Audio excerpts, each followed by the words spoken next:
Oke, baik. Selamat malam, Prof. Tengsu, Pak Ken selaku pemateri, dan Bapak Ibu sahabat sastra, anggota komunitas Sastra 3 Indonesia dan Kampung Pentigraf Indonesia, khususnya.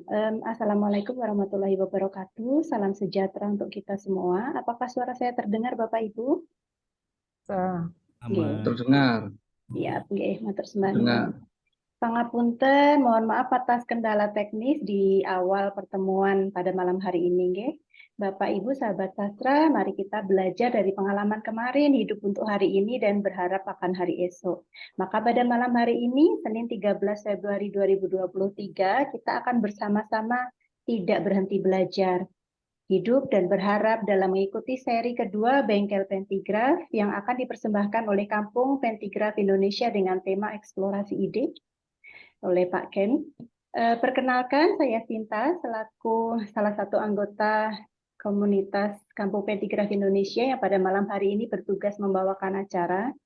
Sebelum Bengkel Pentigraf kita mulai, marilah kita berdoa sejenak sesuai agama dan kepercayaan kita masing-masing supaya acara pada malam hari ini boleh berjalan dengan lancar dan ada hal baik yang kita pelajari bersama. Berdoa dimulai.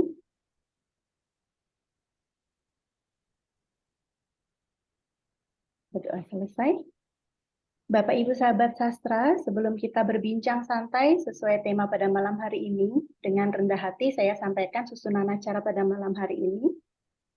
Acara akan kita mulai dengan pembukaan, dilanjutkan materi oleh Pak Ken selama kurang lebih 30 menit. 30 menit selanjutnya adalah tanya jawab terkait materi mengenai eksplorasi ide, dan 20 menit terakhir pada acara malam hari ini Prof. Tengsu akan menjawab beberapa pertanyaan yang belum sempat terjawab pada seri pertama 30 Januari 2023 yang lalu.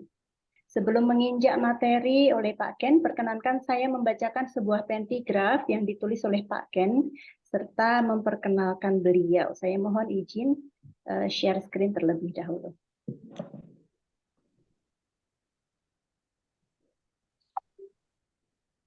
Apakah layar saya sudah nampak, Bapak Ibu? Sudah. Sampun, nggih. Berikut adalah pentigraf dengan judul Saksi oleh Ken Agnibaya. Mari kita baca bersama, Bapak Ibu. Saya akan membaca dan Bapak Ibu boleh membaca bersama-sama dalam hati. Siapapun di ruang sidang tahu bahwa Sandra, bocah berumur 7 tahun itu akan jujur tanpa disumpah. Ia saksi kunci kematian mamanya yang ditemukan remuk di halaman sebuah rusun ibu kota.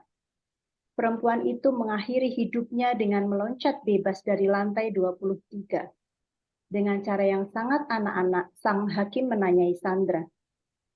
Mama bilang mau terbang. Mama ingin melihat Sandra dari langit. Sejak ibu malaikat sering ke rumah bersama papa, Mama terus berlatih. Mama mencuci piring dan pakaian, mengepel lantai, dan melakukan semua hal di rumah setiap hari, dari pagi hingga malam tiada henti. Kata Mama, biar tangannya menjadi sayap yang kuat. Mama terus berlatih menangis agar matanya kuat, karena terbang itu anginnya kencang, biar matanya tak perih.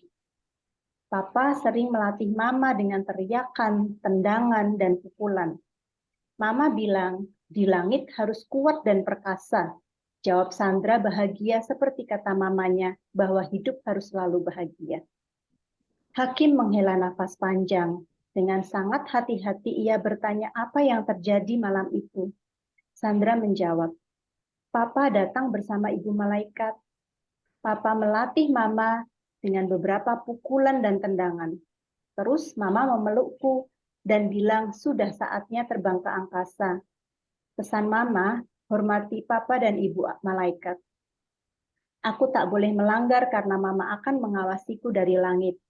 Lalu Mama melangkah ke jendela dan terbang. Yogyakarta, Agustus 2019. Bapak Ibu, saya akan memperkenalkan pemateri kita pada malam hari ini, Ken Agnibaya, merupakan nama pena dari Bapak Tri Wahyudi, yang lahir pada tahun 1982 dan menyelesaikan pendidikan S2 Ilmu Sastra di UGM.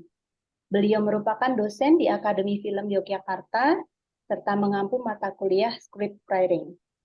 Beliau menekuni penulisan cerita pendek 3 paragraf, beberapa di antaranya sudah dicetak dalam bentuk antologi dan terlibat di beberapa proses kreatif kesenian Yogyakarta, antara lain co-produser pentas drama kolosal Jemparing Roso pada tahun 2014 dan co-produser pentas teater kolosal Cupu Manik Hastagina pada tahun 2015.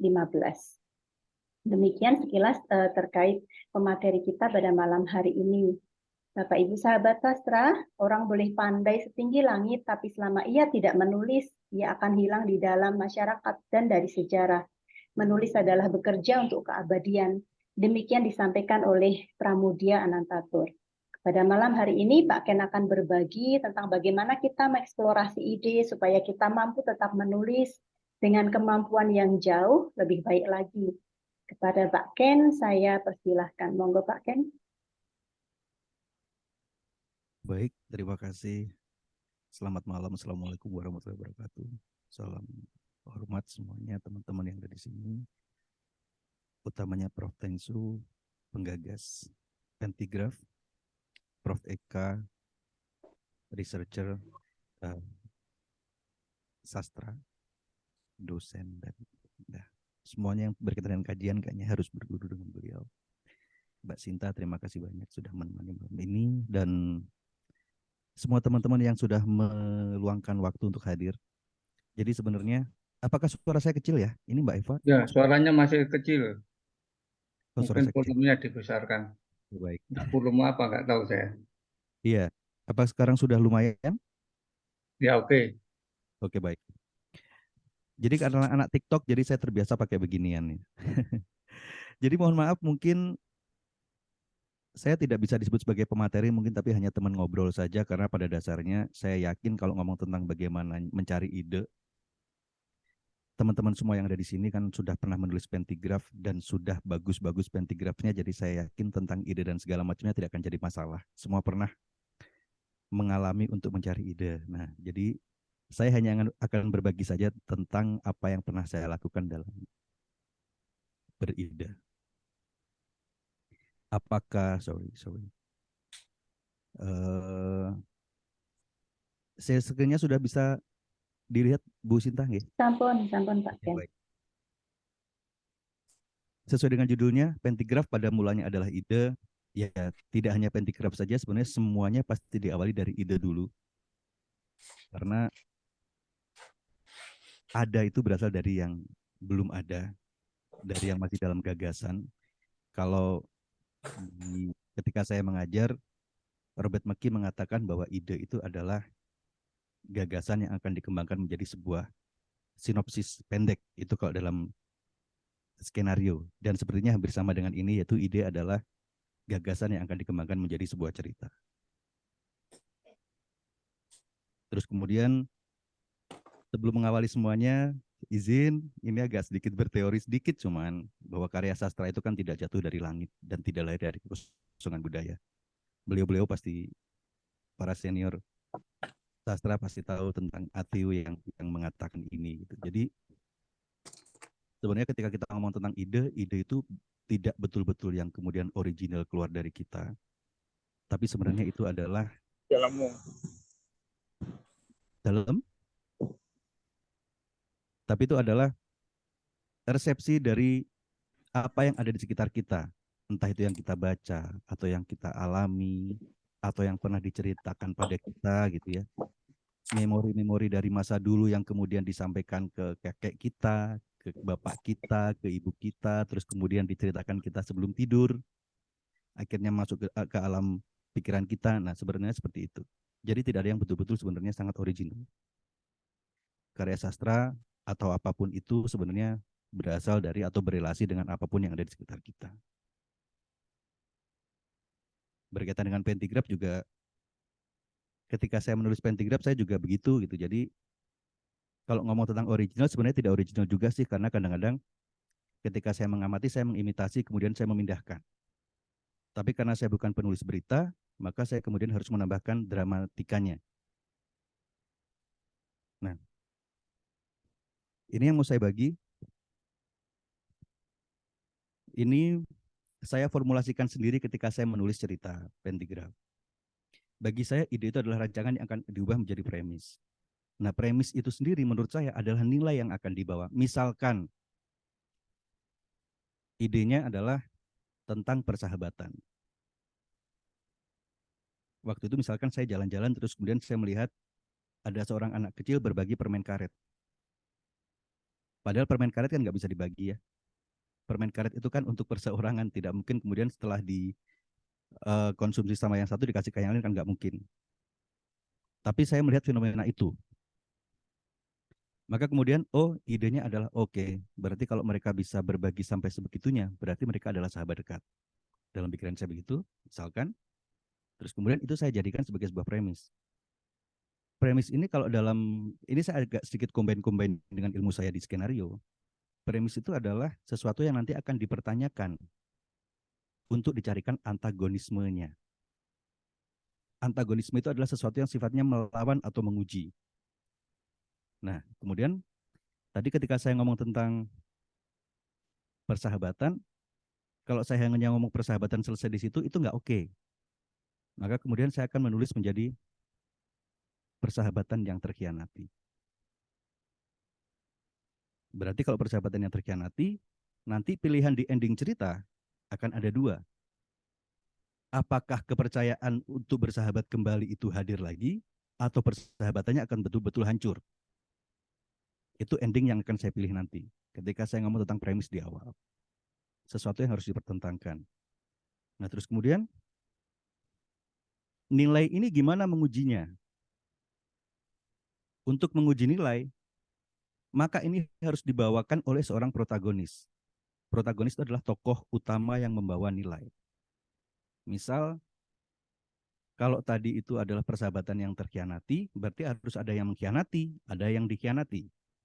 Nah, kita akan memilih siapa nih yang akan kita pertahankan. Kalau misalkan tokoh utamanya adalah yang dikhianati, berarti misalkan kita ambil tokoh namanya Adi. Misalkan.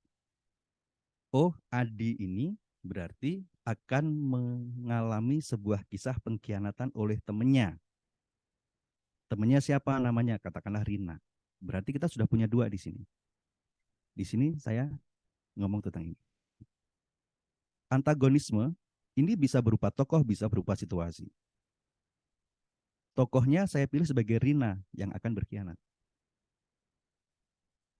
Tapi kenapa Rina berkhianat? Berarti harus ada situasi yang mendukung Rina untuk mengkhianati si Adi. Jadi dalam pembahasan yang ini, saya akan selalu mengatakan bahwa ide ini akan dikembangkan menjadi premis. Ide bisa berupa apa saja. Bahkan misalkan asbak pecah itu adalah ide. Asbak, misalkan saya jalan, saya menemukan asbak yang pecah. Oh, asbak yang pecah. Kenapa ya asbak ini bisa pecah ya? Padahal dia bahannya dari batu.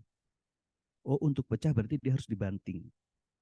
Kalau dibanting berarti mungkin apa ya? Apakah dia kesenggol ataukah dia ada pertengkaran? Misalkan. Kita pilih yang paling menarik misalkan. Oh, kalau yang disenggol berarti nggak akan ada cerita. Tapi kalau misalkan dia dibanting karena ada kemarahan, oh ini cerita nih.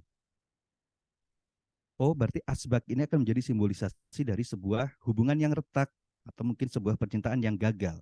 Dari asbak ini kemudian akhirnya menjadi premis misalkan cinta yang terkhianati atau cinta yang terpatahkan. Sebenarnya seperti itu saja sih kalau menurut saya mencari ide. Apapun bisa dijadikan ide. Bahkan ketika misalkan saya melihat seorang ibu duduk di teras sendirian. Melihat saja. Terus kemudian kita lihat seorang ibu duduk di teras sendirian, pilihan-pilihan yang bisa kita eksekusi untuk mencari kronologinya apa. Oh, dia rindu sama anaknya yang ada di luar kota. Oh, dia ternyata adalah ibu yang seorang sebatang kara. Oh, ternyata dia adalah ibu yang sudah putus harapan. Oh, berarti kalau sudah idenya misalkan ibu tadi duduk di teras, itu adalah ide awalnya. Premisnya berarti, oh ibu yang merindukan anaknya. Kalau sudah ketemu ini berarti Protagonisnya kita pilih si ibu, antagonismenya kita pilih seorang anak yang tidak mau pulang. Gara-gara mungkin mementingkan istrinya, mementingkan keluarganya, atau mementingkan karirnya, atau justru dia membenci ibunya. Jadi kerinduan ini, kemudian kita harus berikan antagonisme untuk melawan. Rindu berarti membutuhkan jarak. Oh, berarti kita akan pakai jarak nih sebagai antagonisme. Terus misalkan dia mempunyai anak yang penyayang, sangat penyayang dan pengen pulang. Tetapi dia tidak bisa pulang. Karena apa situasinya? Oh, karena COVID misalkan. Pertentangan-pertentangan ini yang kemudian kita akan kembangkan. Jadi pokoknya ide itu bisa apa saja, kita ubah jadi premis dulu. Sudah ketemu premis, kita tentukan protagonismenya, dan kemudian kita tentukan antagonismenya. Kalau pengetahuan umum di sinetron selama ini kan yang namanya antagonis itu adalah tokoh jahat. Sebenarnya kalau dalam pandangan saya, tentang premis dan antagonisme, ini tidak seperti itu. Premis dan protagonis membawa nilai dari premis, antagonisme adalah sesuatu yang sifatnya melawan. Bahkan misalkan begini, kalau misalkan seorang anak ingin menggapai cita-citanya, terus kemudian seorang ibu melihat anaknya yang sakit-sakitan, terus kemudian ibunya ngomong, "Nak, kamu kan lagi sakit.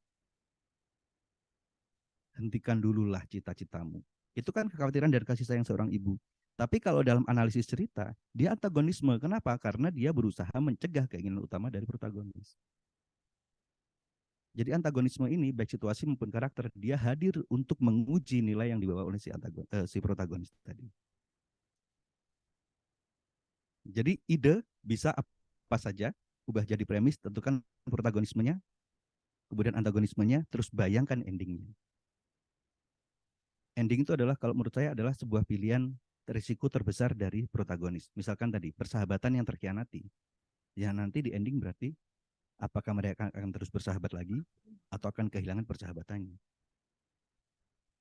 Tentang kerinduan, apa kerinduannya terjawab, atau kerinduannya justru mematikan cerita.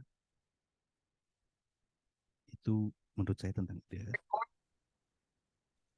Terus kemudian, dari mana ide berasal? Ini tentang pencarian ide, sebenarnya saya yakin teman-teman di sini sudah mengalami ini. Kalau saya kadang-kadang tanya diri, ada hal yang sangat menggelisahkan. Sebenarnya saya pengen nanti saya ada contoh yang dari ada 4 ini, saya memberikan contoh satu-satu dari pengalaman saya. Jadi ketika saya akan menulis cerita, termasuk yang saksi tadi, saksi itu sebenarnya kenapa saya pilih cerita itu, sebenarnya saya antara benci dan cinta. Saya sangat menyukai tulisan saya satu itu, tapi saya juga sangat membencinya karena itu meneror saya. Jujur itu meneror saya.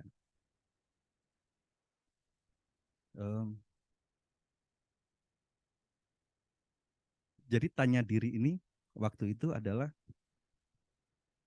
di utara kos saya itu ada seorang teller pegawai bank, dia bunuh diri di Kalibata, loncat dari apartemen.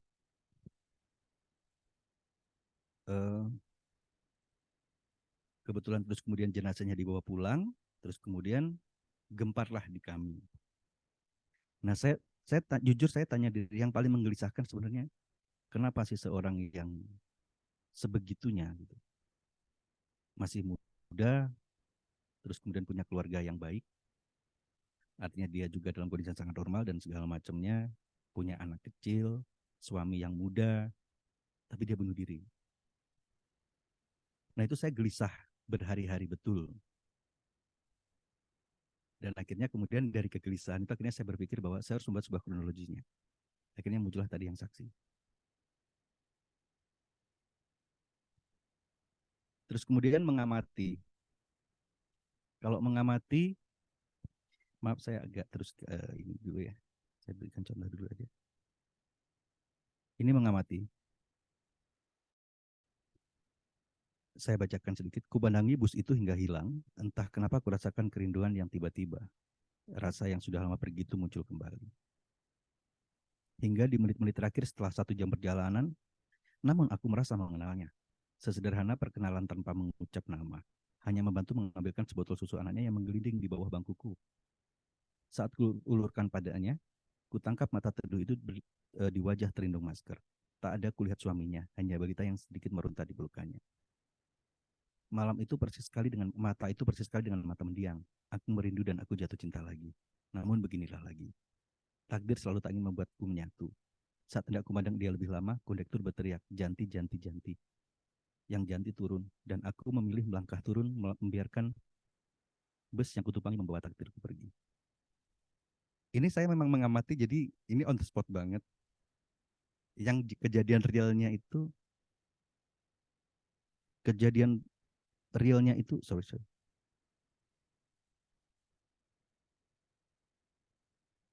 Cuma pada saat saya mengambilkan susu untuk anaknya. Nah, dari yang saya amati itu terus kemudian saya berpikir, oh ini harus ada yang kemudian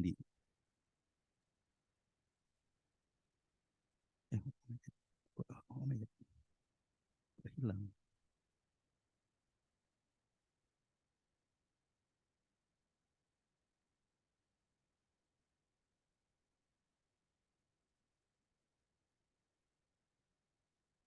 Sudah nampak belum ya, Bu? Sampun Pak Ken. Oke. Jadi dari yang saya amati benar-benar yang terjadi on the spot, termasuk juga ada satu cerita yang lain juga tentang eh, anak yang mendapatkan undian di bungkus ciki dan segala macamnya. Ya yang saya amati saya tulis saja. Dan kebetulan saya memang punya kebiasaan buruk. Saya kalau ada ide langsung saya tuliskan di saat itu juga.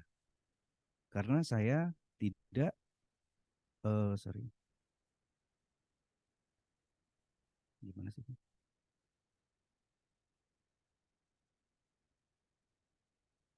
Saya bukan orang yang bisa mengingat dengan baik. Jadi kalau misalkan saya tidak segera tuliskan, itu akan hilang di saya. Jadi saya tulis saja sudah. Nah, nanti self editingnya itu saya lakukan di grup Pentigraph biasanya. Dulu itu belum ada admin. Jadi kalau kita nulis di situ udah langsung post, kita bisa edit gitu.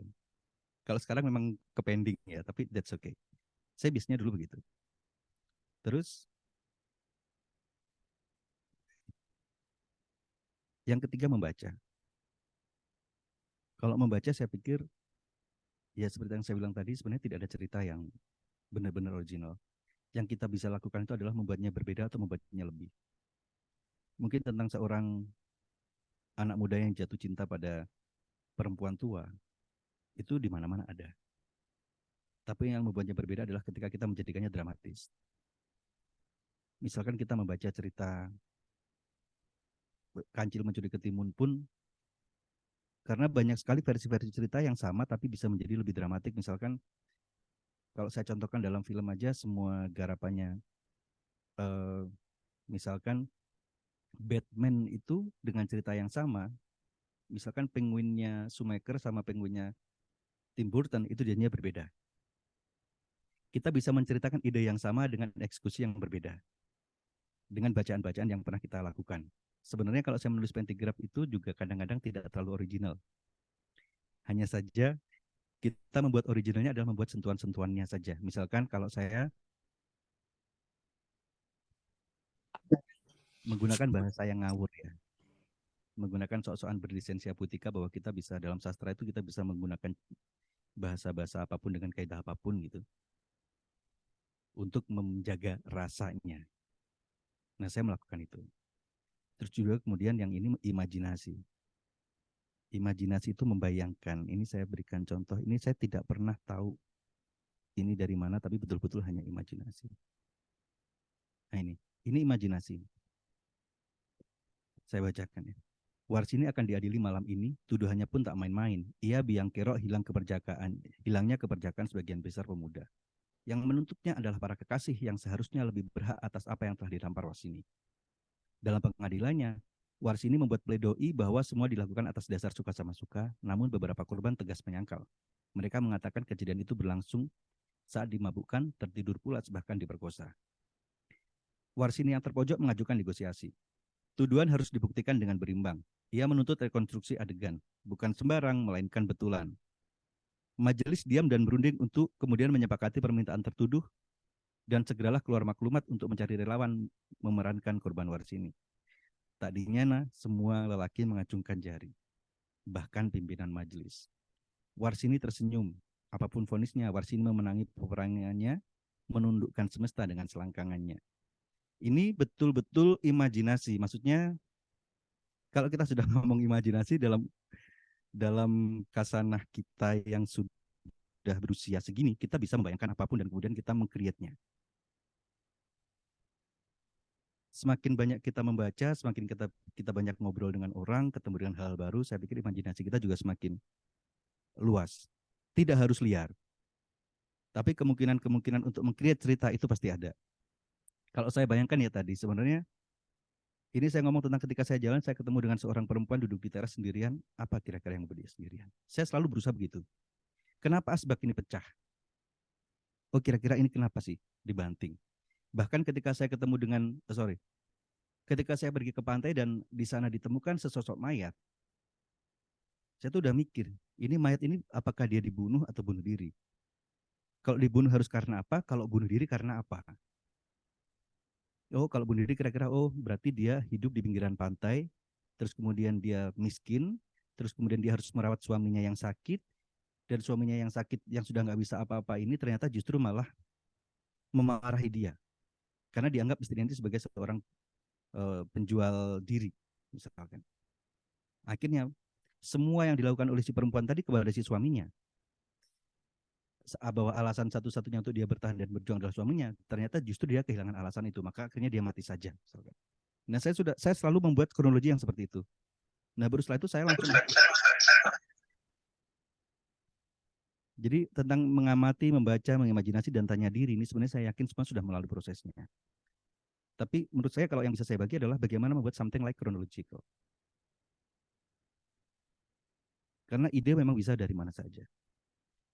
Nah, ini hipotesis saya. Ya, semua ide itu menarik sebenarnya. Tapi tidak semua eksekusi ide menarik. Ini sebenarnya sudah saya juga berguru pada Prof. Teng Susi bahwa yang namanya bercerita itu memang berbeda dengan membuat berita. Harus ada konflik, harus ada penyelesaian. Nah, kenapa tadi saya harus memperkuat di ide itu saya ngomong tentang premis yang membawa nilai dan harus ditemukan antagonismenya, karena sebenarnya kaitannya dengan ini. Karena kalau kita tidak merancang itu dari awal, kasanah ceritanya, semesta ceritanya, itu bisa jadi memang jadi data. Tangga dramatikanya tidak kebentuk, apalagi keterbatasan pentigraf yang cuma 3 paragraf dan tidak boleh lebih dari 210 kata. Sementara saya sendiri berpikiran bahwa ya pentigraf itu tidak boleh lebih dari 200 kata kalau saya. Bahkan tidak boleh dari, pokoknya semakin pendek semakin oke. Jadi untuk mengeksekusi ini saya pikir kembali ke yang awal tadi, tentukan idenya apa saja, bikin menjadi premis dan temukan antagonismenya. Nah ini. Kalau misalkan ternyata ide kita sudah mainstream, udah banyak yang pakai, bikin dia jadi lebay. Entah itu diksinya, entah itu konfliknya. Kalau misalkan bisa yang kedua ini lebih bagus lagi, buat menjadi berbeda. Pilihannya memang hanya 2 itu. Apakah menjadi lebih atau menjadi berbeda? Dengan ide yang sama. Nah ini kalau treatment tigrap ala saya, ini saya tuh pasti akan menggunakan karakter yang menurut saya unik, ganjil dan tidak banyak digunakan. Entah itu namanya, entah itu nama daerahnya, entah itu situasinya. Nah terus kemudian yang kedua memilih ini, niche.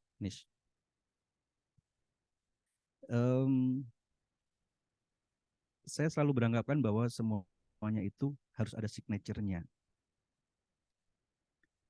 Nah, menjadikan signature itu kita harus membuatnya berulang-ulang dalam tegasan yang sama.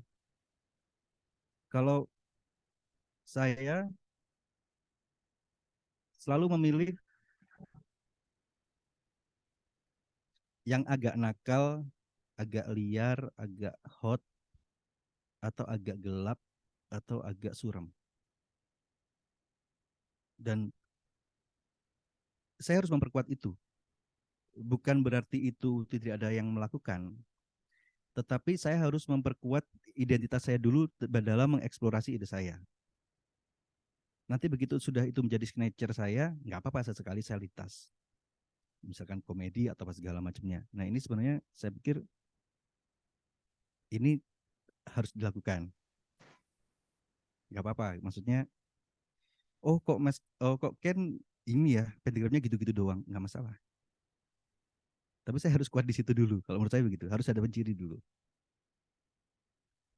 Terus kemudian yang ketiga ya diksi yang berbeda pasti. Diksi yang berbeda ya kalau saya sangat suka bermain-main dengan dia agak sedikit berrima, terus kemudian eh, menggunakan bahasa-bahasa kadang-kadang bahasa-bahasa daerah, kalau enggak bahasa-bahasa yang memang agak-agak sedikit tadi a little bit hard gitu. Tapi works buat saya sih. Nah, ini tadi contoh-contoh yang tadi. Ini kalau mengamati, saya mengamati ini tadi, aku dan mata itu dari hasil mengamati. Terus kemudian ini juga mengamati. Jadi ini kejadiannya betul-betul saya ini lanjutan dari cerita yang di Janti tadi saya turun, terus kemudian saya pesan ojol, dan yang memang ojol yang saya tumpangin ini bapaknya sudah sepuh dan bau remason. Kita harus cari kronologisnya nih. Bapak di usia segini ini seharusnya tidur di rumah. Tapi ketika dia bau remason berarti dia lagi sakit, dan di umur segini dan dan dalam kondisi hujan masih gini, berarti harus ada satu kondisi yang menekan dia. Berarti dia dalam kondisi yang tidak baik-baik saja. Entah mungkin karena apa anaknya lagi sakit, atau karena sudah tidak ada uang lagi atau segala macamnya. Ini yang harus digali sebenarnya. Penanda saya adalah udah sepuh, sakit, masih ngojek, hujan. Saya aja kalau misalnya punya pilihan yang lain, saya semudah ini aja saya nggak mau hujan-hujan ngojek. Nah akhirnya saya olah inilah bahwa Remason tahu kan sangat kubenci dan harus kuhirup hingga 20 menit ke depan. Tak hanya itu, helm yang kupakai juga sedikit basah. Kusimpan gusar dalam-dalam. Ngapunten je pak, helmnya basah. Ucap si bapak nggak enak. Bahwa Remason masih mengeluar dari tengkuknya, ku jawab sekenanya. Lebih suka kusibukkan diri dengan mengetik di gawai. Emang iya, saya ngetik pentigraf soalnya. Tak ada pembicaraan panjang seperti yang biasa kulakukan saat naik ojol. Mungkin karena lelah atau hal-hal tadi. Di lampu merah kedua sebelum pertibaanku, motor berhenti sejenak. Kebetulan itu banyak jalannya. Meskipun bagi Tuhan, semua adalah kesengajaan. Ojol lain berhenti tepat di sebelah kami dan bertanya pada ojol yang kutumpangi. Nembe siji iki, jawabnya lirih. Hatiku seperti terhantam batu. Dan saat ku tatap kaca spion, kulihat kerut matanya setua bapakku saat membelikan permen masa kecil dulu. Sepulang ia menguli batu. Ini saya sandingkan dengan kondisi ketika memang bapak saya dulu kan memang pegawai negeri, guru SD, yang gajinya cuma 80.000 dan beras. Nah kalau pulang sekolah, bapak saya menguli batu sama ibu saya. Gitu. Jadi kita harus ini ngomong tentang kenangan nih, kenangan saya dulu, saya komparasikan dengan yang sekarang kondisinya bapak itu. Ya kita akhirnya harus meramu itu gitu. Kita mengamati fenomena terus kemudian kita tuliskan ya. Kalau saya memang kelemahan saya itu tadi. Begitu saya dapat idenya saya tuliskan. Ngeditnya belakangan. Saya tidak pernah berpikir tentang nanti tulisan saya nyastra atau tidak. I don't care with that. Saya nulis aja dulu, nanti kalau ada ide-ide, kalau misalkan ada edit-edit segala macam, saya edit setelahnya. Ini sudah 30 menit belum ya Bu? Kalau belum ini saya mau baca ini juga nih. Monggo, enggak apa-apa Pak Ken, dibacakan saja. Oke. Ini saya ngelihat dari om saya. Ini mengenang. Om saya dulu punya masalah sampai bercerai gara-gara dia tidak punya anak. Kulipat surat itu, seluruh tubuhku menggelenyar, serasa disengat ribuan kala. Fakta yang telah berhasil meluluntahlantakkan semua pertahananku. Ini tak hanya tentang aku, tapi juga ibuku. Perempuan tua sakit-sakitan yang merindu cucu dari anak satu-satunya, aku. Jangankan ibuku, Istriku pun tak tahu yang kulakukan hari itu. Semua berjalan diam-diam. Aku ingat kujanjikan padanya memberikan banyak anak yang lucu agar tak kesepian bagi anak tunggal sepertiku. Dan ibu menyambut janjiku. Iya nak, ibu takut tak sempat ngomong cucu. Pada sebuah malam yang romantis, kuajak istriku bulan madu lagi. Makan malam. Suaranya keras sedikit Pak Ken. Oke, baik. Makan malam syahdu selesai. Berikutnya kami masuki kamar yang kustel remang beraroma cendana bertabur bunga. Dengan pinta yang mesra, kututup mata istriku dengan kain hitam pekat. Sudah jalannya 9 bulan kemudian istriku melahirkan, tak hanya bayi, namun juga tawa dan bahagia untuk ibu. Indra, makasih ya, istriku sudah lahiran. Bisikku sambil mengusap air mata saat menutup telepon. Tubuhku menggelenyar seperti dulu saat kubuka surat medis yang menyatakan aku mandul. Ini mungkin di dunia nyata kan susah terjadi ya. Bagaimana kita merelakan istri kita ditiduri orang untuk apa segala macam. Tapi kan memang sastra harus lebay. Kalau menurut saya tadi, membuatnya lebay atau berbeda. Nah, kadang-kadang saya lebay. Itu sih. Mungkin itu dulu kali Bu Sinta dan teman-teman. Karena saya tidak terlalu punya banyak pengalaman sebenarnya tentang ide ini. Monggo. Baik, matur sembah nuwun Pak Ken, luar biasa ide-idenya dari kehidupan sehari-hari yang diceritakan dengan sangat menarik. Pripun Bapak Ibu ini jadi banyak terinspirasi oleh ide-idenya Pak Ken nggih. Bapak Ibunya ini menikmati cerita-cerita dari Pak Ken. Sampai kami tenggengen, Bu. Sampai kami tenggengen. Nggih. Sekali lagi matur sembah nuwun, Bapak Ibu sahabat sastra, rangkaian acara selanjutnya adalah tanya jawab terkait materi eksplorasi ide yang telah disampaikan oleh Pak Ken. Mohon bagi Bapak Ibu yang hendak bertanya untuk berkenan menggunakan fitur angkat tangan pada layar Zoom dan mengaktifkan mikrofon untuk bertanya secara langsung supaya pertemuan malam hari ini lebih interaktif, nggih. Karena di grup hanya ada 2 pertanyaan, atau saya bacakan dulu pertanyaan yang ada di grup, nggih.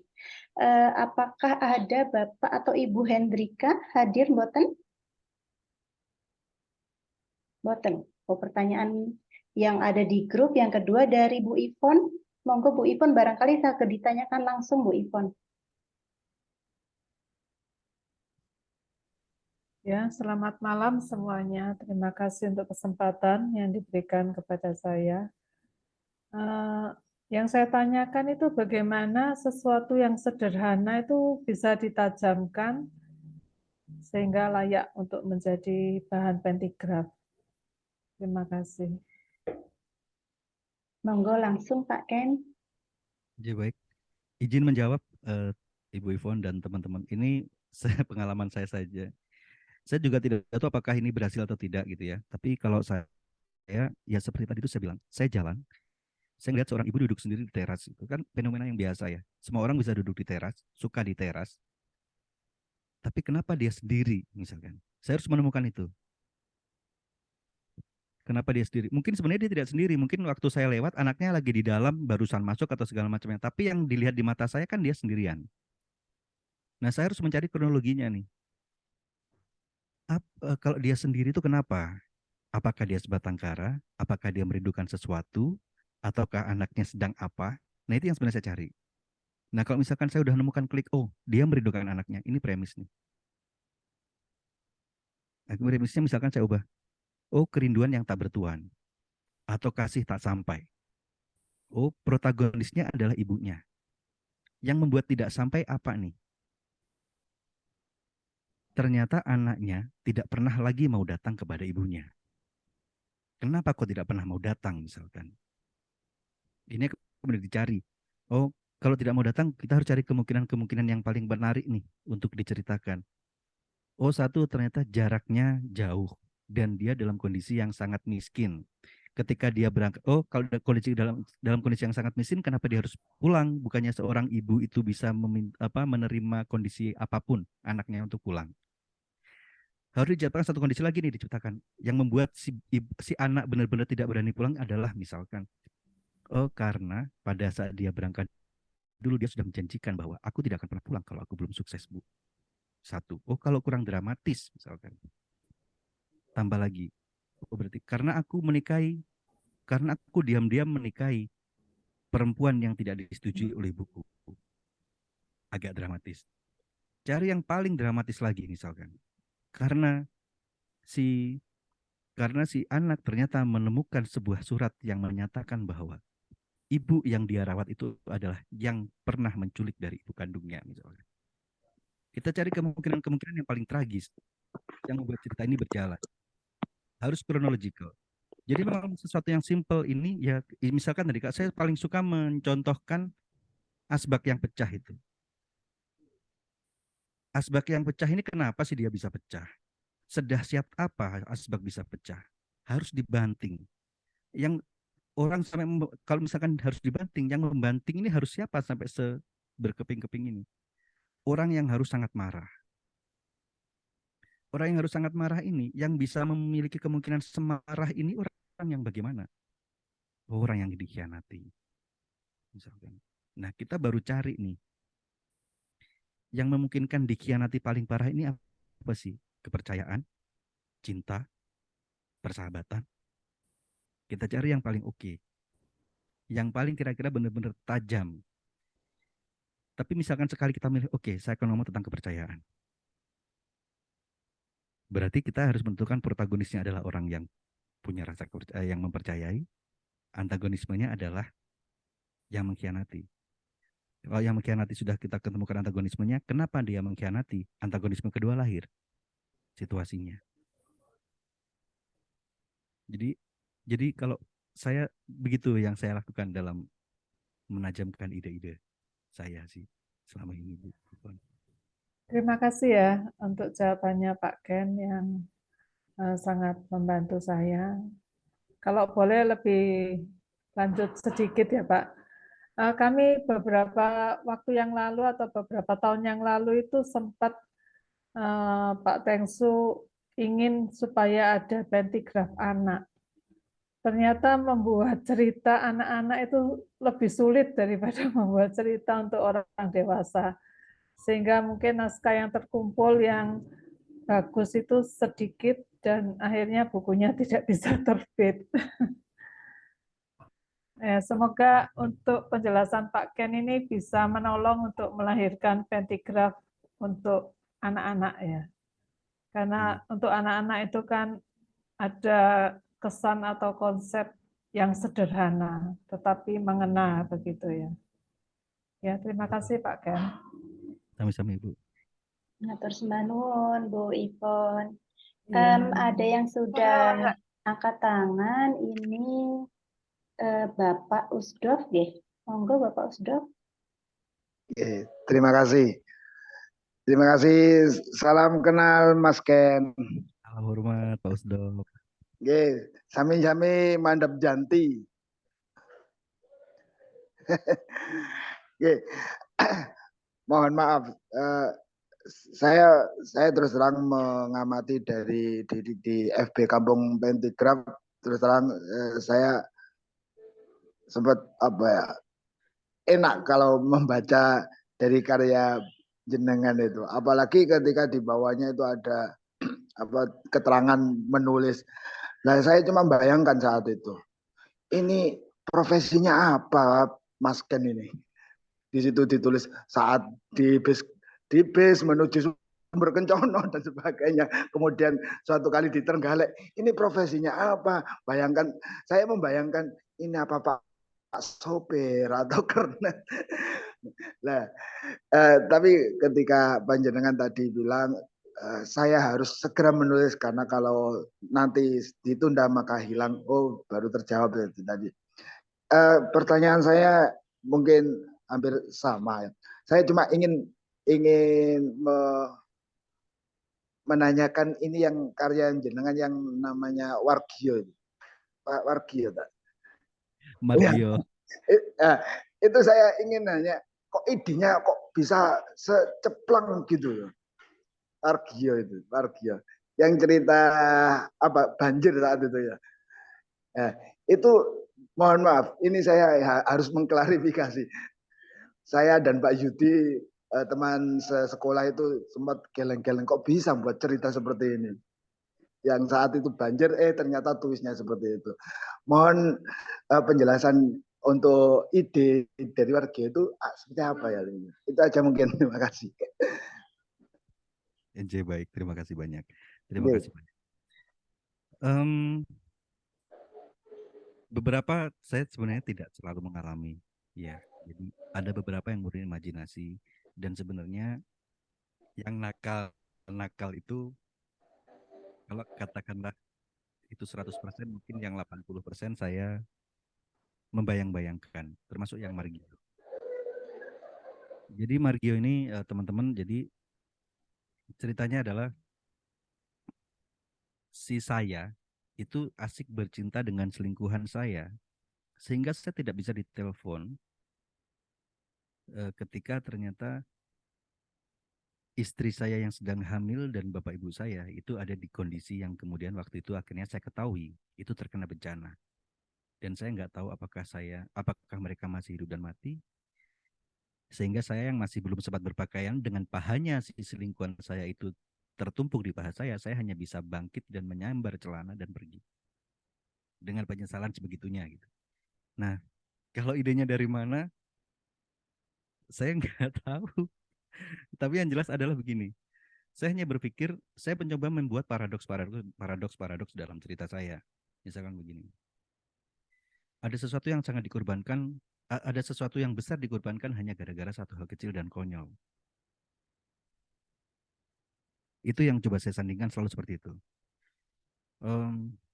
Ada sesuatu yang sebenarnya sangat tidak pantas untuk dibayar. Hanya karena non sewu, lato-latonya yang nakal, dia kehilangan kebahagiaan istri dan keluarganya. Itu kan sangat paradoks, sangat tidak worth it. Hanya untuk nafsu sesaat kita kehilangan segalanya. Nah, untuk misalkan juga termasuk Pintu adalah cerita yang jadi seorang laki-laki, seorang bapak-bapak tinggal sama anaknya dan sama anak angkatnya gitu di sebuah rumah. Ibunya lagi keluar negeri jadi TKW. Ternyata si bapak ini menggagai si perempuan itu, anak angkatnya yang perempuan. Terus kemudian dia selalu mengatakan pada si anaknya yang laki-laki bahwa kamu jangan masuk ke situ karena di situ ada ular. Suaranya mendesis-desis. Padahal itu adalah nasib bejat aksi bejat si bapaknya untuk menggagai si tadi. Sampai akhirnya ketahuan ketika si anak ini dengan polosnya malam-malam dia mau pipis, dia dengar suara desis dan segala macamnya, dia pikir ada ular karena memang yang dinarasikan adalah ular. Ketika dia buka ketika dia intip ternyata adalah bapaknya sedang menggagai kakak dirinya. Akhirnya dia keluar rumah dan dia menangis berteriak-teriak memanggil ibunya yang jadi TKW di luar negeri. Nah, hal-hal seperti itu sebenarnya saya cuma ngomong ada fenomena-fenomena yang yaitu itu terjadi, itu ada gitu. Dan itu sebenarnya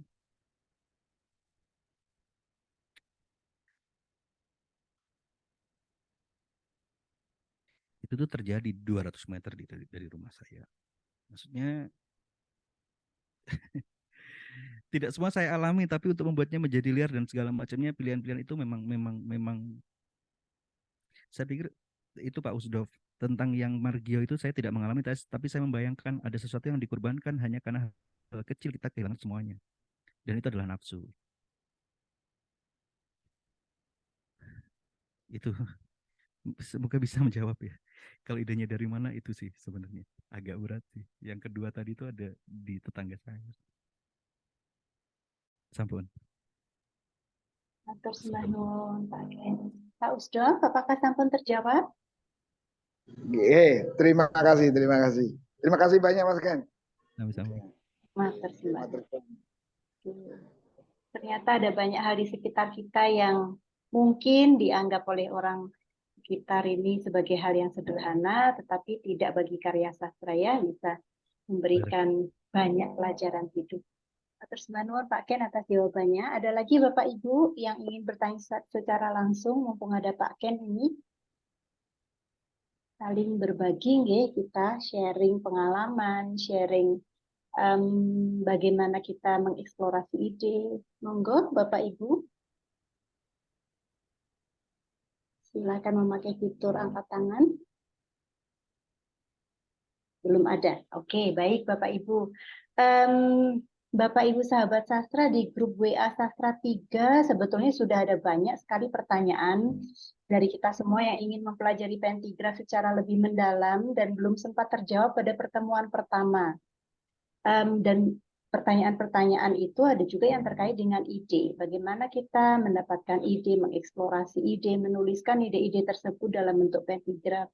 Maka saya mohon izin untuk membacakan pertanyaan dari grup WA Sastra 3 yang belum terjawab. Apabila ternyata sudah terjawab, mohon saya diinfo. Saya akan membacakan supaya fair, supaya adil. Saya panggil satu-satu. Bagi yang hadir saat ini, maka pertanyaannya bisa kita jawab terlebih dahulu. Ya. Apakah Ibu Hani hadir? Ibu Hani, wonten? Wonten. Bapak Terima Aris Subekti, wonten? Wonten juga. Beliau berdua sebetulnya bertanya tentang kuis, tapi sekali lagi saya tadi sampaikan kita prioritaskan yang hadir dulu, nggih. Bapak Warsono, wonten? Bapak Warsono, wonten sepertinya dari Cilacap, Bapak. Ada. Oke.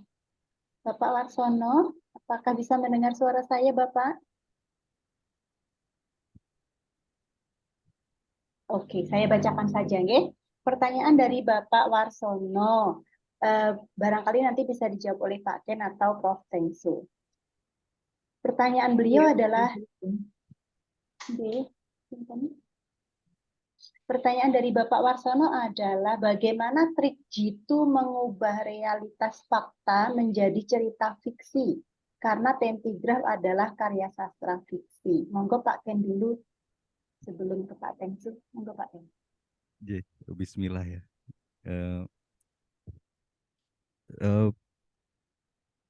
Sebenarnya kalau trik jitunya saya nggak tahu apakah ini trik jitu atau bukan. Tapi kalau kita menemukan fenomena real itu kan memang tidak ada konfliknya ya. Misalkan begini, terjadi kecelakaan bis di Malioboro. Itu kan fakta dan itu berita gitu. Nah terus kemudian kalau kita misalkan menjadikannya menarik, sebenarnya adalah dari kecelakaan bis di Malioboro ini ada apa gitu. Kita harus membuat kronologinya lagi. Kalau saya tetap pada kronologi tadi, misalkan begini, ada kecelakaan bis di Malioboro, padahal bis tidak boleh masuk Malioboro. Kalau berarti sudah ada bis yang masuk Malioboro, berarti ada apa ini? Oh, berarti di situ harus ada seorang perempuan yang kemudian dia harus mengantarkan ganja atau apapun, misalkan karena ternyata anaknya disandra oleh siapa. Terus misalkan nanti kita bikin aja judul misalkan gini, telepon, misalkan. Nah, misalkan telepon nih, misalkan ya kita ceritakan aja tadi misalkan kayak ada sebuah bis tiba-tiba menabrak di Malioboro, nabrak halte, terus kemudian di situ mayat-mayat bergelimpangan dan segala macamnya, seorang perempuan berlari, terus kemudian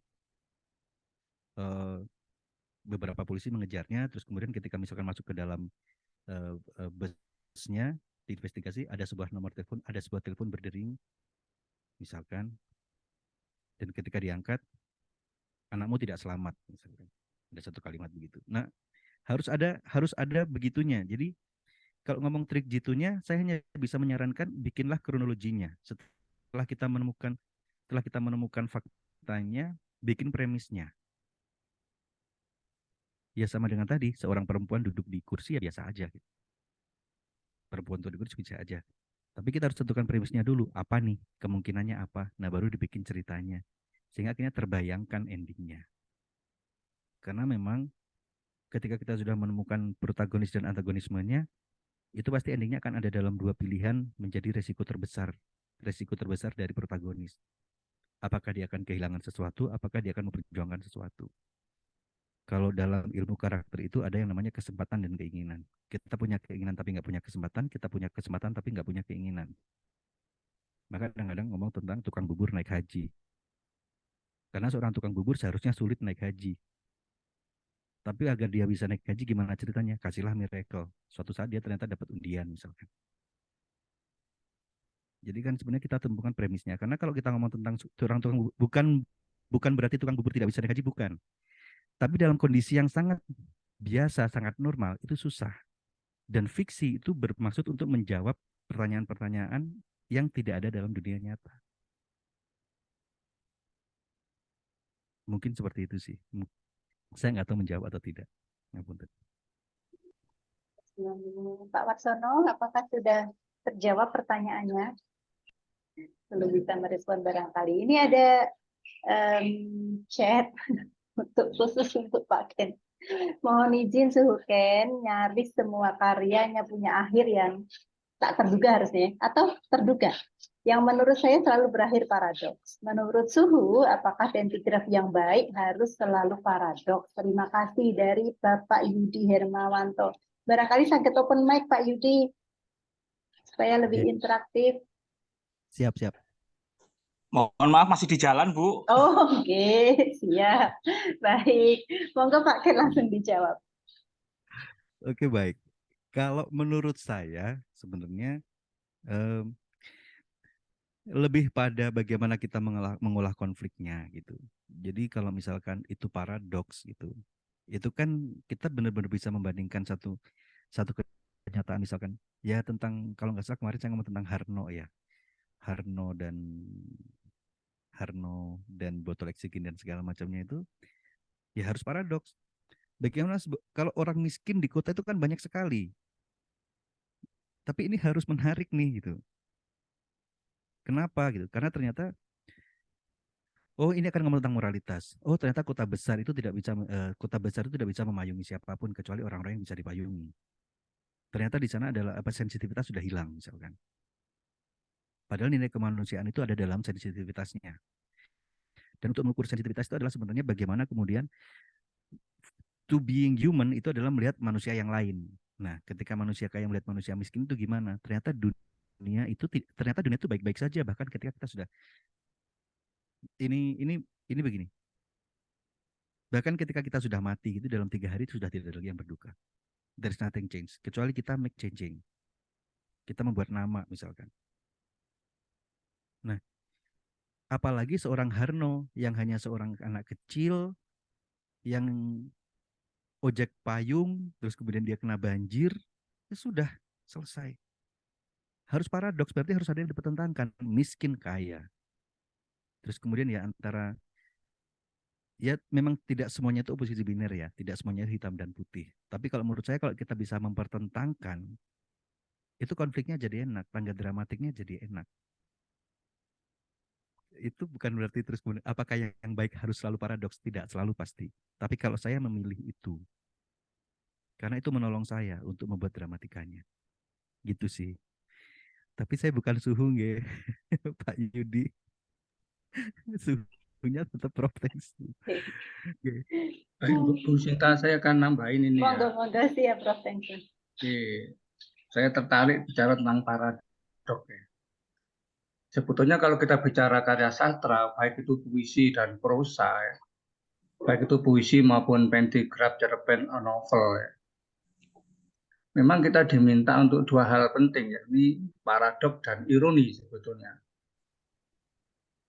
Nah, kalau kita bikin puisi belum bisa menampilkan sesuatu yang paradok ya, atau tidak berakhir pada sebuah ironi, itu kadang-kadang menjadi tidak menarik, menjadi sangat linier gitu. Satu contoh ya, kalau dalam puisi misalnya kalau kita membayangkan sekuntum mawar merah, darah, lalu kelopaknya menyentuh langit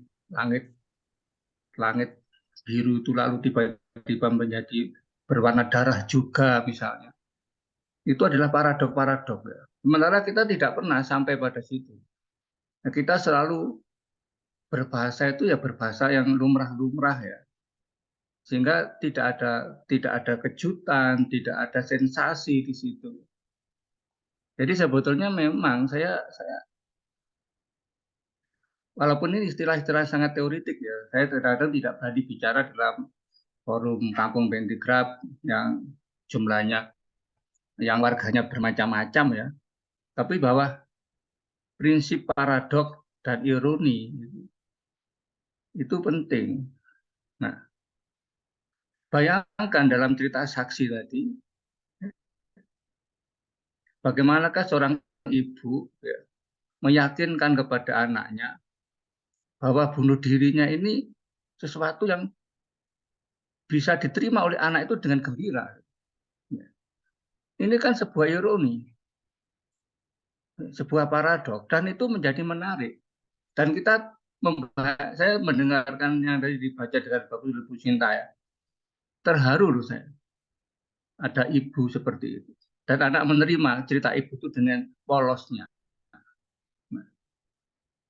Nah, itulah kekuatan paradok di dalam karya sastra. Bukan hanya cerita pendek, bukan hanya pentigraf. Lebih-lebih pentigraf yang pendek ini ya. Puisi pun demikian. Nah, puisi pun demikian. Nah, maka saya selalu bilang kepada kawan-kawan kalau menulis puisi masih banyak dijumpai kata sambung, jika, maka, untuk, kemudian, lalu, dan sebagainya. Maka tidak ada paradok di situ. Lurus saja gitu. Coba hindari kata untuk, kata yang itu yang terlalu banyak ya. Hindari kata-kata itu coba. Dengan mungkin nanti akan terasa kok nggak enak ya. Ya. Dan geronjalan itu perlu di dalam teks sastra itu. Ibarat kita kalau naik mobil di jalan tol ya, itu kadang-kadang ada jalan kejutnya itu, dulu ada begitunya supaya menarik, supaya kita terkejut kaget. Bayangkan kalau jalan tol lurus saja, nggak ada sensasinya di situ. Jadi saya mendengar kata ini tadi, saya lalu, wah ini kesempatan masuk ya untuk menerangkan tentang paradok dan ironi dalam teks sastra. Yang pertama. Yang kedua, tentang pengalaman. Memang kalau kita bicara pengalaman, pengalaman itu dapat diperoleh dari diri sendiri, dari membaca orang lain, melihat orang lain, dari membaca buku, dari menonton televisi dan sebagainya. Sehingga pengertian pengalaman tidak berarti itu pengalaman sendiri. Tidak. Jadi semua yang ditulis oleh Mas Ken itu pengalaman. Entah pengalaman yang didapatkan dari diri sendiri, entah pengalaman melihat orang lain di sekitarnya, dan seterusnya. Jadi itu pengertian pengalaman. Lalu bagaimana Pak mengubah fakta menjadi fiksi? Saya minggu lalu sudah mengatakan bahwa apa yang dilihat Mas Ken misalnya dalam saksi ya,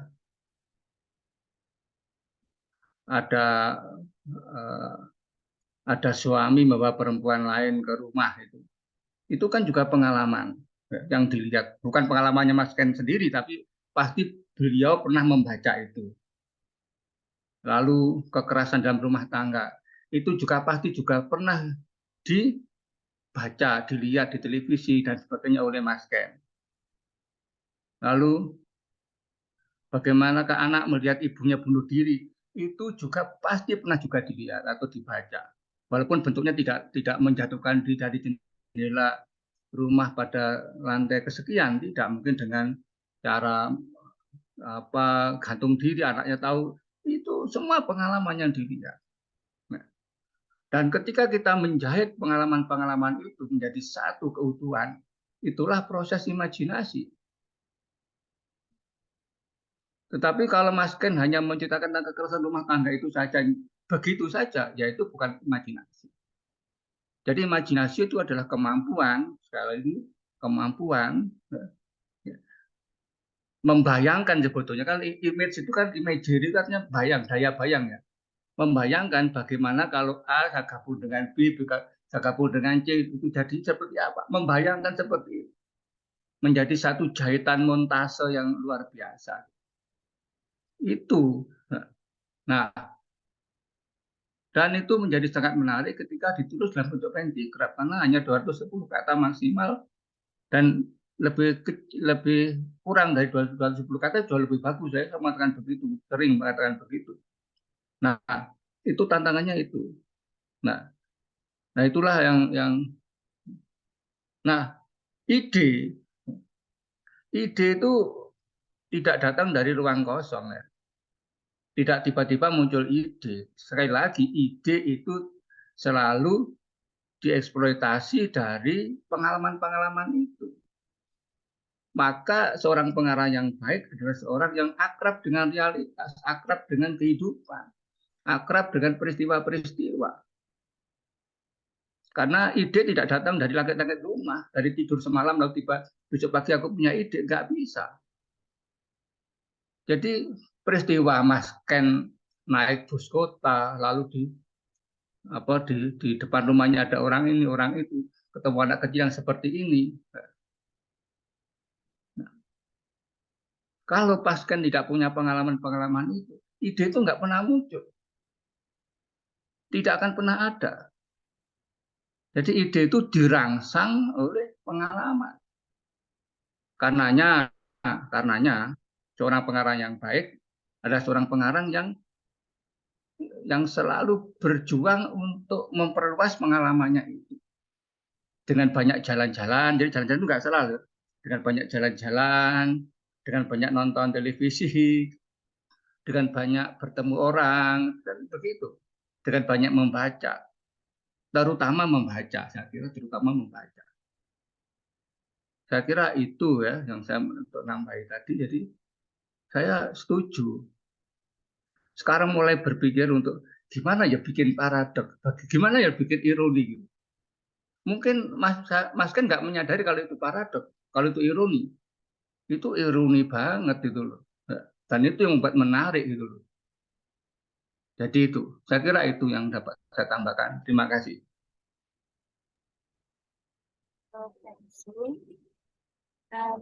Saya bacakan lagi pertanyaan berikutnya. Ini dari Pak Gensi Sucantio. Mantan ya Pak Gensi.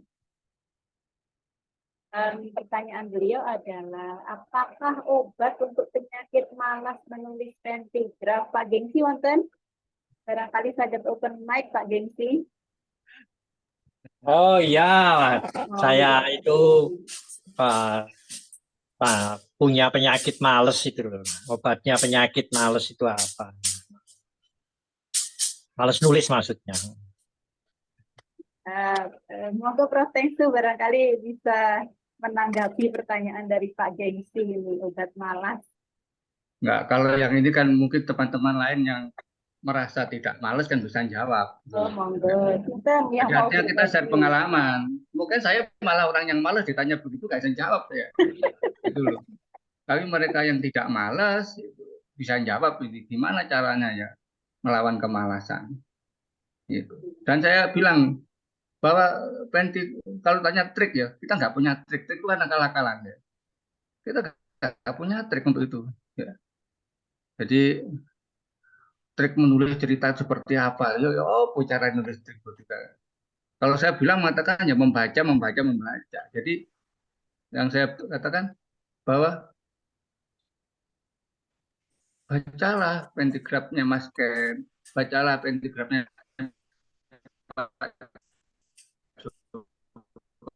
Setio Hutomo, bacalah pentigrafnya teman-teman lain. Disitulah kita, itu yang paling gampang. Triknya ya hanya membaca aja.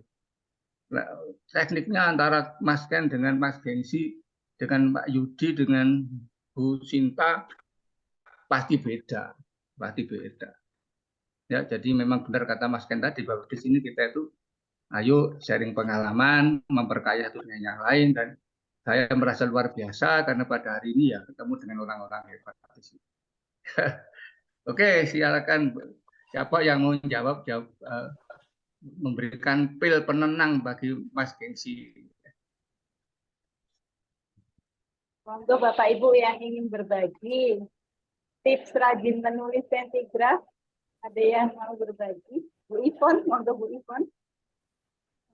Saya mohon Romo Albert ini yang tiap hari menulis 2 naskah. Mungkin bisa membagikan Romo Albert. Ya, terima kasih. Selamat malam semuanya. Terima kasih Mas Ken. Wah, luar biasa ini sharingnya. Pak Tengsu juga. Mana ya? Oh, saya itu kalau nggak nulis gatel ya tangannya. Jadi kebiasaan aja. Dulu dulu waktu belum bisa nulis itu rasanya susah banget memang mau nulis itu. Nah, memang saya kira salah satu pendorong itu membaca. Kalau banyak baca itu lalu punya banyak ide, kemudian ide itu kan tidak boleh disimpan sendiri ya, kan itu pemberian Tuhan itu kan harus dibagi ke orang lain gitu. Nah, yang bisa saya lakukan ya hanya membagi lewat nulis itu. Maka kemudian setelah bisa banyak baca dan bisa banyak tulis, nggak mau berhenti nulis gitu. Seperti Pak Ken tadi itu, saya kadang-kadang juga dapat ide itu waktu di bis, waktu naik kereta, waktu di pantai lihat orang, begitu. Memang menulis itu rupanya sangat menuntut kepekaan juga ya. Kecuali kepekaan itu kita perhatian kepada lingkungan. Dengan kata lain, ide itu sebenarnya tidak terbatas gitu, tinggal kita mau melihat, mau menemukan, mau menggunakan apa tidak. Dan itu yang mendorong orang untuk nulis terus. Kurang lebih begitulah. Terima kasih, Pak Gengsi. Semangat Pak Gengsi, sudah disemangati oleh Romo Albert ini untuk peka Dari melihat Hongkong, sekitar. dari Atur Hongkong, dulu. jauh-jauh dari Hongkong ini. Ya, salam Romo. Ya, selamat malam Pak Gengsi. Dan ada lagi yang mau berbagi Bapak Ibu untuk tips melawan kemalasan menulis ini? Ini saya mencoba menjawab apa tadi Mbak Rini nanya, NIS itu signature ya. Saya Oh, menerangkan begini. Ini ibaratnya kayak begini. Kalau kita mau, misalkan nih kita punya account nih, gitu. Oh, untuk tertandai bahwa Ken ini apa sih? Kalau saya mau nyari harus ke Ken nih. Oh, saya akan ngupload produk kecantikan nih terus menerus. Sehingga jadi kalau saya ngomong ke kecantikan nih, saya lihat Ken. Produknya apa nih? Saya ke dia. Nah, saya berusaha membangun niche saya itu seperti itu. Jadi ya kalau mungkin teman-teman yang pernah membaca beberapa tulisan saya yang ada di Kapuk Metigraf kan kayak begitu semua ya. Maksudnya tidak ada yang bahagia lah gitu kan. Selalu ngeronto gitu. Tapi saya menikmati itu dan saya jadikan sebagai signature saya. Tapi once ketika nanti saya ternyata sesekali nulis yang apa segala macamnya nggak apa-apa. Tapi setidaknya saya sudah membuat itu. Gitu. Jadi menurut saya itu penting. Punya signature itu bagi saya penting. Jadi ya kalau katanya orang-orang tuh kita harus membuat nisan yang akan tidak lapu dimakan zaman gitu. Jadi nisan itu adalah kalau misalkan saya sudah mati tapi orang kan ngomong misalkan oh ya Ken tuh yang suka nulis itu ya, gloomy itu ya. Misalkan kayak gitu tuh. Jadi that's the signature. Maksud saya begitu sih. Matur suwun. Sudah 3 menit lebih dari jam 9. Profesor Pak Ken mau ditambah lagi tanya jawab atau kita akhiri? Barangkali ada Bapak Ibu yang masih bertanya. Saya nderek mawon. Oke, baik. Sebetulnya masih ada banyak sekali pertanyaan. Karena banyaknya pertanyaan, sepertinya waktu berapapun nggak cukup untuk hari ini kita bahas semuanya. Karena waktu diskusi yang dibutuhkan tentunya cukup panjang. Jadi kita akan agendakan pada pertemuan mendatang yang rencananya akan dilaksanakan secara rutin setiap 2 minggu sekali untuk menjaga bara semangat penulisan pentigraf ini ada dari Pak Yusuf Signature. Sekali-sekali humor signature Bang Ken. Ya, signature-nya jadi oke. Terima kasih Pak Yusuf. Sebelum acara kita akhiri pada malam hari ini, barangkali ada tambahan dari Pak Ken dulu. Setelah itu Pak Profesor. Monggo Pak Ken. Baik, terima kasih banyak. Karena ini tahapannya adalah dieksplorasi ide, jadi ide tidak ada yang tidak menarik. Semua ide menarik. Nah, kalau misalkan kita mau mengeksekusinya dengan menarik ya, saya sepakat dengan Prof. Tengsu. Membaca, membaca, dan membaca. Jadi itu menjadikan kita kaya baik secara diksi, secara pilihan masalah, secara segala macam itu jadi sangat sangat enak gitu. Jadi mari kita membaca dan banyak membaca. Dan terima kasih banyak teman-teman sudah meluangkan waktu, dan selama kalau saya ngobrol ada salah-salah, saya mohon maaf yang besar-besarnya. Semoga kita selalu berada dalam kemanfaatan, kesehatan, dan sebaik-baiknya manusia kan memang berguna buat orang lainnya, dan semoga kita menjadi bagian dari itu. Terima kasih banyak semuanya. Assalamualaikum warahmatullahi wabarakatuh.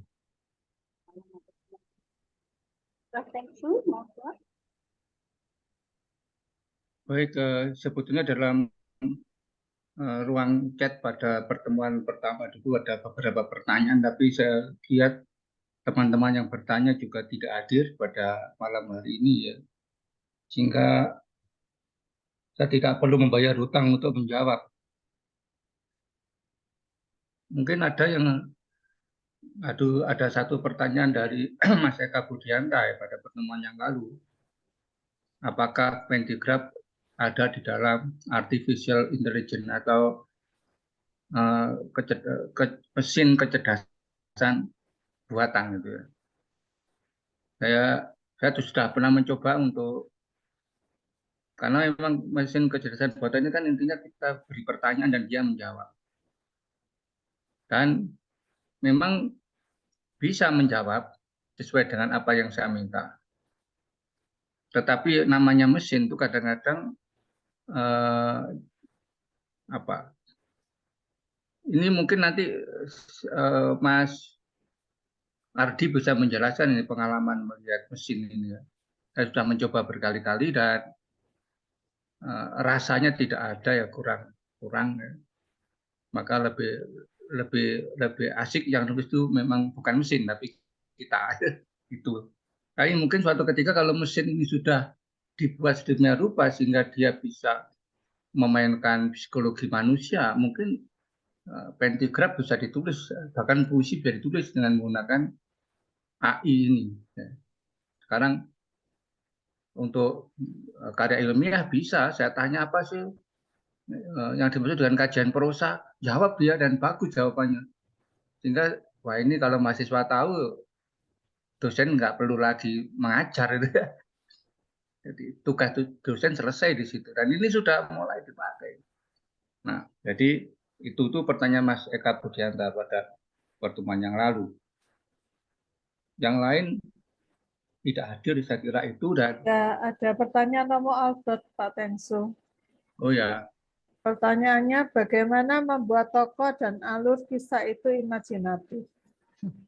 Ya, tapi sudah saya katakan tadi ya, saya pikir bahwa ketika kita menjahit berbagai macam peristiwa menjadi satu peristiwa yang utuh ya, menjadi peristiwa baru yang utuh, kita sudah bermain imajinasi itu sebetulnya.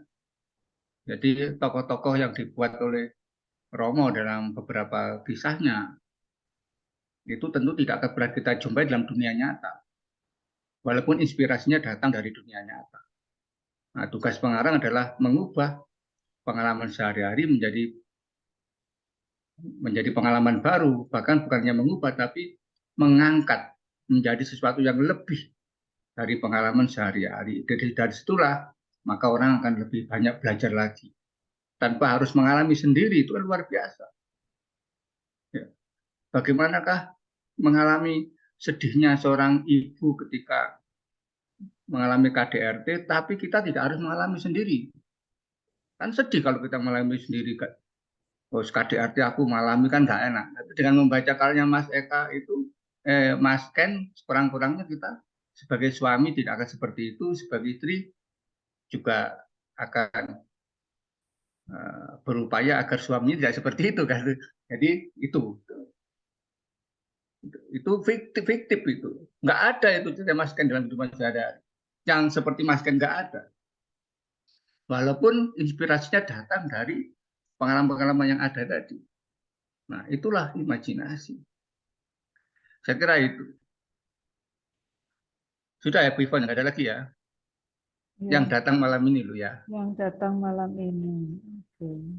Ya, kalau nggak ada hutangnya lunas. Dijawab ketika hadir ya Pak Tekstur. Ya, Kalau yang bersangkutan hadir bisa kita jawab pertanyaannya. Iya, karena kalau nggak anu kan nggak. Kurang Oke, marah. saya kira itu yang dapat saya sampaikan dan saya sekali lagi Ada dari Pak Yudi Hermawanto. wadah Pak Hermawan. Yudi ada Ya. tadi. Ini pertanyaannya singkat saja, mohon maaf. Sebaiknya judul dulu baru cerita atau sebaliknya? Mohon pencerahan, Prof. Judul itu bisa dibuat lebih dulu, bisa dibuat ketika proses berlangsung, bisa dibuat setelah selesai cerita dibuat, atau sudah dibuat lalu direvisi lagi, terserah lah, santai saja. Jadi kadang-kadang orang menulis sukanya dari judul dulu, walaupun tidak harus seperti itu. Jadi saya itu punya, saya itu membuat antologi puisi misalnya. Judul antologi itu saya buat terakhir, walaupun ada kelompok lain yang membuat judul antologinya pertama dibuat dulu judulnya gitu. Ya itu oke-oke saja lah, gitu. Tidak apa-apa. Jadi tidak harus, ya, tidak harus. Tidak ada rumus bahwa judul harus dimulai di awal, di akhir, bukan. Suka-suka kita enaknya di mana. Dan judul bisa direvisi berkali-kali. Oke. Sudah ya?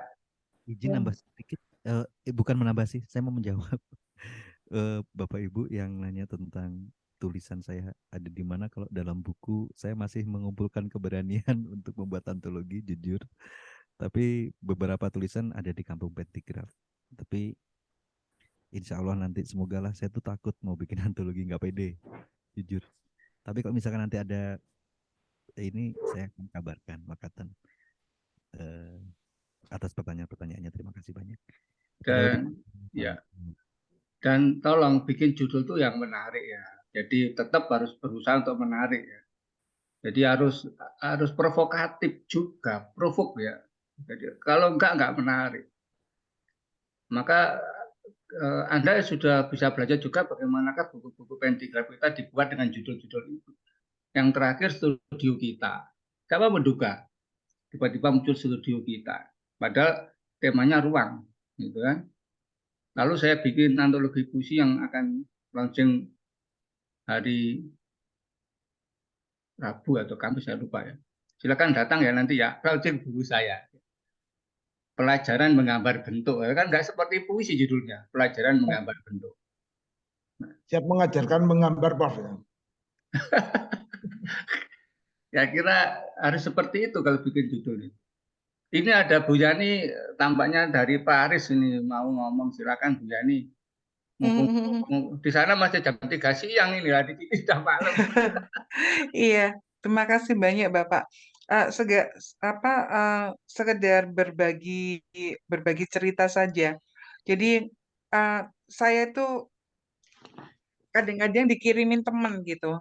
Minta tolong Bu Yani dibacakan atau dilihatkan. Padahal saya ini juga nggak ngerti apa-apa soal pentigraf. Uh, Ya, kesulitan pertama yang saya lihat adalah kadang-kadang teman-teman itu mendramatisasi fakta itu yang perlu ditajamkan. Itu yang perlu, artinya kan kalau fakta menangkap ide dari fakta sekitar itu teman-teman sudah pintar gitu. Hanya kemudian mendramatisasi dan menjadikan fakta itu sebuah menambahkan unsur imajinasi sehingga faktanya itu tidak disajikan sebagai fakta, karena kalau fakta dijadikan seperti fakta itu namanya laporan, tulisan biasa. Kalau saya sih sekarang dari serangkaian yang sudah disampaikan oleh Pak Tengsu itu, bahwa kalau A dikatakan A itu bukan fiksi ya Pak ya, tapi kalau A ditambahkan, dikuadratkan, di segala macam, sehingga A tidak menjadi A lagi, nah itu baru kemudian kita sukses menghasilkan sebuah karya fiksi.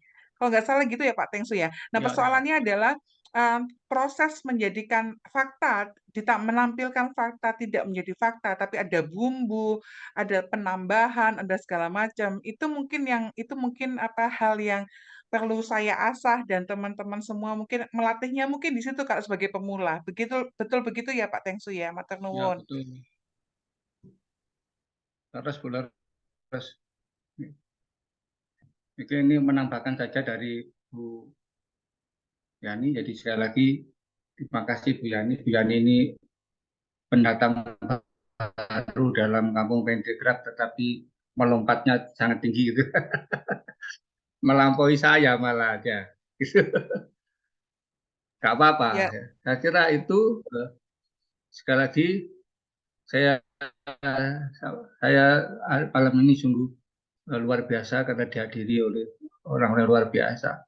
Saya terima kasih kepada Mas Eka Budianta yang selalu menemani kita di sini ya.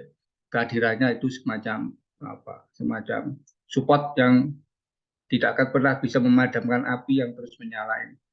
Karena itu harus saya terima kasih. Di samping juga teman-teman hebat yang lain. Saya kira itu yang dapat saya sampaikan. Saya kembalikan ke Mbak Sinta Haren. Bapak Ibu sahabat sastra, mari kita bersemangat dan saling menyemangati untuk selalu menulis tanpa peduli karya kita ini dihargai oleh siapa dan senilai berapa. Yang penting kita menulis. Tak terasa Foto bersama dulu. Oh foto iya, bersama. foto bersama. Ya, sebentar saya pinnya dulu. Bapak Ibu mohon berkenan untuk membuka kamera sebentar, kemauan deh, supaya kita bisa foto bersama. Jauh-jauh ada yang dari Serang, ada yang dari Cilacap, Cimahi, luar biasa matur sembah nuwun kehadirannya Bapak Ibu. Ada Pak Eka, Budianta, selamat malam. Terima kasih sudah membuka kamera. Saya foto nggih Bapak Ibu. Siapkan senyum terbaik. 1, 2, 3. Gaya bebas Bapak Ibu. Gaya bebas. 1, 2, 3. Lagi nggih. Gaya bebas lagi Bapak Ibu. 1, 2, 3. Matur sembah nuwun atas kehadirannya Bapak Ibu. Tak terasa 90 menit sudah kita bersama dan sampailah kita di penghujung acara. Saya Sinta selaku moderator pada malam hari ini mengaturkan terima kasih atas perhatian, karya, dan semangat Bapak Ibu selama mengikuti seri kedua Bengkel Pentigraf yang diselenggarakan oleh Kampung Pentigraf Indonesia. Atas nama pribadi dan panitia, saya menyampaikan permohonan maaf apabila ada perkataan maupun perbuatan yang kurang berkenan bagi Bapak Ibu. Demikian acara hari ini kita akhiri. Sampai bertemu pada Bengkel Pentigraf selanjutnya. Selamat malam, selamat beristirahat. Wassalamualaikum warahmatullahi wabarakatuh. Salam sejahtera untuk kita semua. Mohon izin undur diri dan mengakhiri pertemuan ini Bapak Ibu. Selalu semangat, sehat-sehat deh Bapak Ibu. matur nuwun sangat Mbak Sinta, matur nuwun sangat Pak Ken, Pak Tengsu. Terima kasih. Mas Sutriono PR-nya jangan lupa. Ini model baru ini. Asik. Mbak Rini ini tampil Mbak Sinta, recordnya dimatikan, tapi ruangnya jangan dimatiin. Oh, siap.